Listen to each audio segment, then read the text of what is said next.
Investment और finance की जानकारी के लिए Finnovations.com चैनल को जरूर सब्सक्राइब करें और नोटिफिकेशंस पाने के लिए बेल आइकन पर क्लिक करें। नमस्कार। हम सभी देख रहे हैं कि कोरोना वायरस की वजह से जो लॉकडाउन चल रहा है उसकी वजह से जो इंडस्ट्रियल आउटपुट है वो लगातार कम होता जा रहा है। कई सारी कंट्रीज फिलहाल कोरोना से फाइट करने में जुटी है, जिसकी वजह से वो इकोनॉमिकली काफी स्ट्रगल कर रही है। बहुत सारी कंट्रीज के बिजनेसेस बहुत स्ट्रगल कर रहे हैं। तो ऐसे टाइम में कई सारी कंट्रीज के स्टॉक मार्केट्स काफी तेजी से गिर रहे हैं, जिसकी वजह से कंपनीज के जो वैल्यूएशन है वो काफी कम हो गए हैं। ऐसे में चाइना के मंसूबे कुछ और ही है। कोरोना वायरस की इस पूरी चीज को चाइना एक अपॉर्चुनिटी की तरह देख रही है और ट्राई कर रही है कि इस अपॉर्चुनिटी का ज्यादा से ज्यादा फायदा उठाया जाए और ज्यादा से ज्यादा कंपनीज को अक्वायर भी कर लिया जाए। चाइना का हमेशा यही फोकस रहता है कि जब कंट्री कोई प्रॉब्लम में फंस जाती है तब उसमें हेवीली इन्वेस्ट करना और धीरे धीरे उस कंट्री पर कंट्रोल करना। अगर इंडिया की ही बात की जाए तो इंडिया में पिछले कुछ टाइम में स्टॉक मार्केट काफी गिर रहा है। HDFC बैंक की ही बात की जाए तो HDFC बैंक का शेयर जनवरी से अप्रैल इन 3.5-4 महीनों में ही 35% से गिरा है। तो स्टॉक मार्केट के गिरने से और इन कंपनीज के शेयर प्राइस गिरने से कई सारी कंपनीज चाइना को कम वैल्यूएशन में मिल रही है। और यहाँ पर अपॉर्चुनिटी को देखते हुए रिसेंटली चाइना की सेंट्रल बैंक ने HDFC बैंक के 1.75 crore shares that is 1.01% stake खरीद लिया है। चाइना के इस इन्वेस्टमेंट के बाद इंडिया अलर्ट हो गया है और रिसेंटली इंडिया ने अपने FDI रूल्स भी बदल दिए हैं। इसके पीछे कई सारे इंपॉर्टेंट रीजंस है। पहला तो ये कि लगातार चल रही इस लॉकडाउन की वजह से रिसेशन आ रहा है और इस रिसेशन में कई सारी कंपनी स्ट्रगल करेगी, प्रॉब्लम्स फेस करेगी, जिसमें उन्हें अच्छे खासे कैपिटल की जरूरत पड़ेगी। फिलहाल US जो कि दुनिया की सबसे बड़ी इकोनॉमी है और इंडिया में काफी हेवीली इन्वेस्ट करती है, वो फिलहाल खुद ही स्ट्रगल कर रही है। ऐसे में अगर कंपनी चाइना से फंड रेज करती है तो वो इंडिया के लिए सही चीज साबित नहीं होगी और इसीलिए इंडियन गवर्नमेंट ने FDI के रूल्स में चेंजेस किए हैं। जिसके बाद चाइना, मलेशिया, पाकिस्तान इन जैसी कंट्रीज को अगर इंडिया में इन्वेस्ट करना है तो उसे इन्वेस्टमेंट से पहले गवर्नमेंट से अप्रूवल लेना होगा, यानी गवर्नमेंट से परमिशन लेनी होगी। अब तक चाइना इंडिया में ऑटोमेटिक अप्रूवल बेसिस पर इन्वेस्ट कर रही थी, यानी इंडिया में इन्वेस्ट करने से पहले उन्हें गवर्नमेंट की परमिशन की जरूरत नहीं थी। इस चीज का चाइना ने पूरा फायदा उठाया और पिछले कुछ सालों में इंडिया में बहुत हेवीली इन्वेस्ट किया। FDI रूल्स में इन चेंजेस का एक और मेन रीजन है हॉस्टाइल टेकओवर्स। हॉस्टाइल टेकओवर में कंपनीज को उनकी परमिशन के बिना टेकओवर किया जाता है, यानी या तो पब्लिकली स्टॉक एक्सचेंजेस पर जो शेयर्स हैं उन्हें डायरेक्टली खरीद के कंपनी पर कंट्रोल हासिल किया जाता है। इंडिया के साथ ही बाकी कई सारी गवर्नमेंट्स को ये डर है कि अगर शेयर प्राइस बहुत गिर जाती है तो चाइनीज कंपनीज इंडिया जैसी कंट्रीज की कंपनीज में स्टॉक एक्सचेंजेस से बहुत सारे शेयर्स खरीद सकते हैं और उन कंपनीज का हॉस्टाइल तरीके से टेक ओवर भी कर सकते हैं। FDI के इस रूल्स के अनुसार सिर्फ नई इन्वेस्टमेंट ही नहीं, अगर चाइना की कुछ कंपनीज ने इंडियन कंपनीज में इन्वेस्ट किया है और उन्हें अपना वो स्टेक बेचना है तो वो स्टेक बेचने से पहले भी उन्हें गवर्नमेंट से परमिशन लेनी पड़ेगी। कई सारी चाइनीज कंपनीज जैसे कि अलीबाबा, टेंसेंट, टिकटॉक की पेरेंट कंपनी बाइट डांस, इनकी इंडिया में बहुत सारी कंपनीज में इन्वेस्टमेंट है। रिसेंटली फोसुन जो कि चाइना की एक बहुत बड़ी कंपनी है, उसने ग्लैंड फार्मा इस फार्मास्यूटिकल कंपनी को अक्वायर किया है। उन्होंने ग्लैंड फार्मा के 74% स्टेक $1.09 बिलियन में यानी करीब 7,000 करोड़ में खरीद लिए हैं। इसके अलावा अगर अलीबाबा की बात की जाए तो अलीबाबा और उसकी एफिलिएट कंपनी एंड फाइनेंशियल ने कई सारी इंडियन कंपनीज में इन्वेस्ट किया है। इंडिया में 31 यूनिकॉर्न्स हैं। यूनिकॉर्न मतलब वो स्टार्टअप जिसका वैल्यूएशन $1 बिलियन यानी करीब 7,000 करोड़ से ज्यादा होता है। तो इंडिया में जो 31 यूनिकॉर्न स्टार्टअप्स हैं तो उनमें से 18 स्टार्टअप्स में चाइनीज कंपनीज ने इन्वेस्ट किया है। आप इस ग्राफ में देख सकते हो कि चाइना के इंडियन टेक स्टार्टअप में जो इन्वेस्टमेंट है वो किस हिसाब से बढ़ रही है। तो आप देख सकते हो कि पिछले कुछ सालों में चाइनीज कंपनीज इंडिया की टेक कंपनीज में बहुत हेवीली इन्वेस्ट कर रही है। अलीबाबा का जोमैटो में 23% स्टेक है। साथ ही उसका big basket, Snapdeal, Paytm mall, express बीज इन जैसी कंपनीज में भी अच्छा खासा स्टेक है। अगर टेंसेंट की बात की जाए तो टेंसेंट ने भी इंडिया में हेवीली इन्वेस्ट किया है। उन्होंने MX प्लेयर, खाता बुक, उड़ान, बाइजूस, ओला, स्विगी, गाना, ड्रीम11, नियो, हाइक, प्रैक्टो इन जैसे कई सारे स्टार्टअप्स में इन्वेस्ट किया है। टिकटॉक की पेरेंट कंपनी बाइट डांस ने डेली हंट जो कि एक न्यूज एग्रीगेटर कंपनी है उसमें $25 मिलियन इन्वेस्ट किए हैं। साथ ही फोसुन ने एक्जिगो और डिलीवरी इन स्टार्टअप्स में इन्वेस्ट किया है। अगर ऑटोमोबाइल कंपनीज की बात की जाए तो MG मोटर्स जो कि अल्टीमेटली एक चाइनीज ऑटोमोबाइल कंपनी है, वो इंडिया में अपने ऑपरेशन को तेजी से बढ़ाने की प्लानिंग कर रही है। हम इंडियंस को चाइना का असली चेहरा बहुत अच्छे से पता है, इसलिए बहुत सारे इंडियंस चाइनीज कंपनीज को और उनके प्रोडक्ट्स को अवॉइड करते हैं और इसलिए चाइना कई बार बैकडोर एंट्री करती है। यानी फॉर एग्जांपल बाइट डांस की एक न्यूज एग्रीगेटर कंपनी है जिसका नाम है टाओटियाओ, जो कि वहां का एक बहुत पॉपुलर न्यूज एग्रीगेटर है, लेकिन उन्होंने टाओटियाओ को इंडिया में लॉन्च नहीं किया। उसके बजाय उन्होंने इंडिया की news aggregator company daily Hunt में अपना स्टेक लिया। सेम चीज अलीबाबा ने भी की। अलीबाबा का टी मॉल जिसका नाम पहले ताओबाओ मॉल था, वो चाइना में काफी पॉपुलर है, लेकिन टी मॉल को इंडिया में लॉन्च करने के बजाय अलीबाबा ने इंडिया में पेटीएम मॉल में इन्वेस्ट करना सही समझा। अगर चाइना की इन्वेस्टमेंट कैपेसिटी की बात की जाए तो फिलहाल चाइना के पास $3 ट्रिलियन का फॉरेन एक्सचेंज रिजर्व है, यानी करीब 228 लाख करोड़ का फॉरेन एक्सचेंज रिजर्व है। तो आप समझ सकते हो कि कितना बड़ा कैपिटल फिलहाल चाइना के पास अवेलेबल है, जिसका इस्तेमाल वो फिलहाल कोरोना की वजह से जो मार्केट फॉल हुआ है उसमें करने की तैयारी में है। कई सारी चाइनीज कंपनीज पर ये आरोप रहते हैं कि वो अपना डेटा वहां की गवर्नमेंट से शेयर करती है, और यही रिस्क इंडिया को भी है। Huawei, जो कि एक टेलीकम्युनिकेशन इंस्ट्रूमेंट और इलेक्ट्रॉनिक इक्विपमेंट कंपनी है, उस पर यूएस और कई सारी कंट्रीज ने आरोप लगाया है कि वो अपना डेटा यूएस की गवर्नमेंट के साथ शेयर कर रही है, जिसके बाद कई सारी कंट्रीज ने उसे ब्लॉक करना शुरू कर दिया। यूएस, जापान और ऑस्ट्रेलिया ने Huawei को ब्लॉक कर दिया है, जिस पर इंडिया ने फिलहाल कोई एक्शन नहीं ली है। अगर कनाडा की बात की जाए तो कनाडा की मिलिट्री ने कनाडा की गवर्नमेंट से रिक्वेस्ट की है कि वो Huawei को ब्लॉक कर दे। हम सबको पता है कि चाइना की गवर्नमेंट और चाइना की कंपनीज कोई भी चीज ट्रांसपेरेंटली नहीं बताते हैं।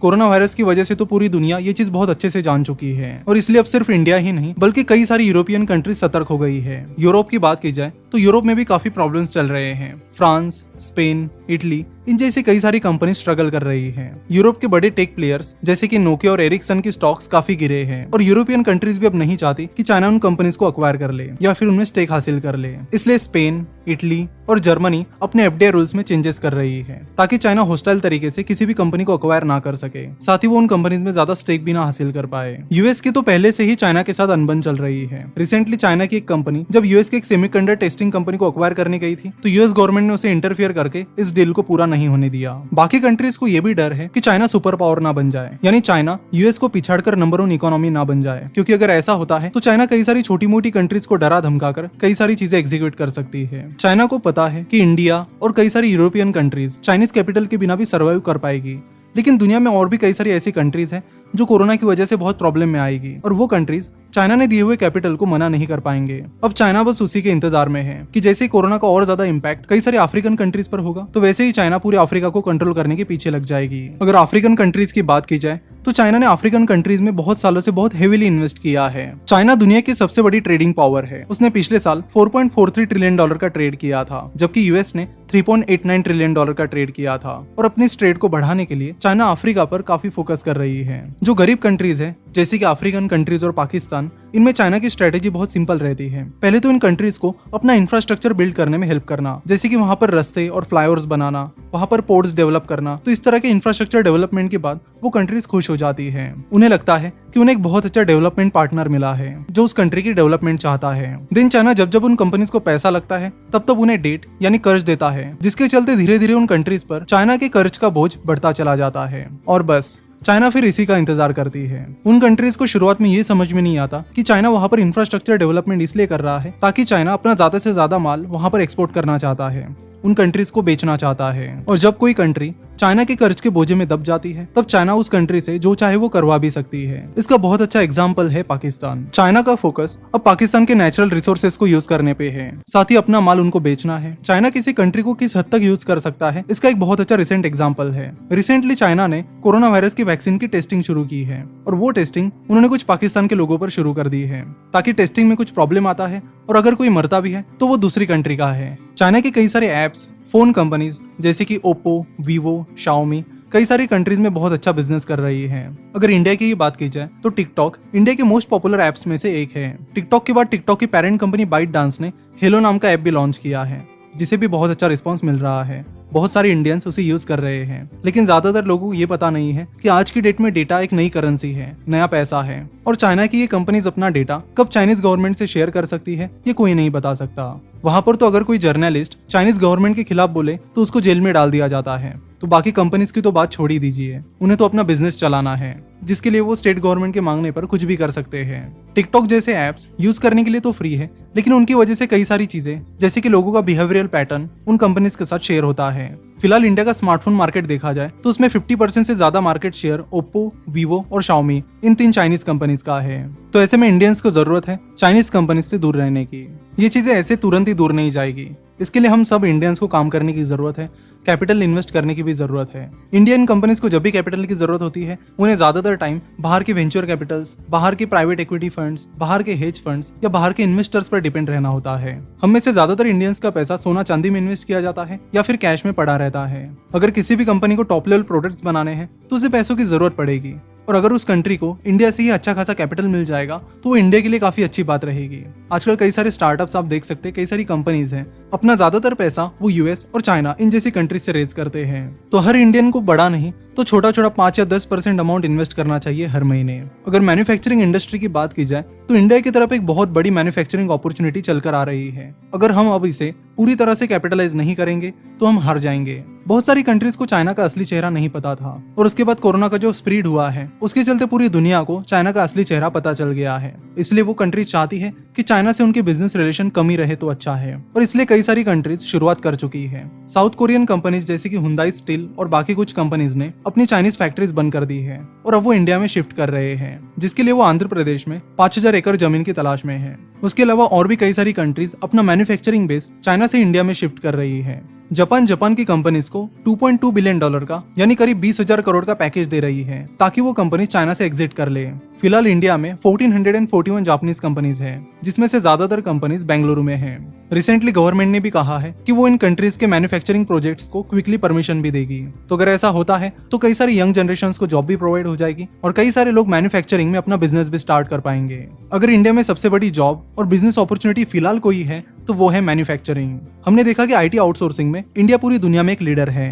टीसीएस जो कि इंडिया की दूसरी सबसे बड़ी कंपनी है, उसका लगभग पूरा काम आईटी आउटसोर्सिंग का है, यानी वो बाहर कंट्रीज के जो आईटी प्रोजेक्ट्स हैं उनके कॉन्ट्रैक्ट लेती है। कुछ 20-25 साल पहले हमने देखा था कि इंडिया में एक आईटी बूम आया था, जिसके बाद इंडिया में कई सारी आईटी कंपनीज बहुत बड़ी बन गई। उसी तरह का मैन्युफैक्चरिंग बूम फिलहाल इंडिया में आ रहा है। इंडिया में बहुत सारी मैन पावर अवेलेबल है। जो फैसिलिटीज चाइनीज गवर्नमेंट दूसरी कंट्रीज की कंपनीज को अपनी कंट्री में मैन्युफैक्चरिंग फैसिलिटी सेटअप करने के लिए देती है, वैसी ही फैसिलिटीज अगर इंडियन गवर्नमेंट भी उन कंपनीज को देती है तो ज्यादा से ज्यादा कंपनीज इंडिया में आएगी और कई सारी कंपनीज ने तो आना स्टार्ट भी कर दिया है। तो इंडिया को और हम इंडियंस को फिलहाल जरूरत है जो अपॉर्चुनिटीज फिलहाल हमारे सामने आई है उनको पूरी तरह से कैपिटलाइज करना, ना कि एक्सक्यूज देते रहना। जरूर इस वीडियो को अपने सारे दोस्तों के साथ भी शेयर कीजिए ताकि उन्हें भी चाइना इस खराब टाइम में कैसे बाकी कंट्रीज का इस्तेमाल कर रही है इसके बारे में पता चले।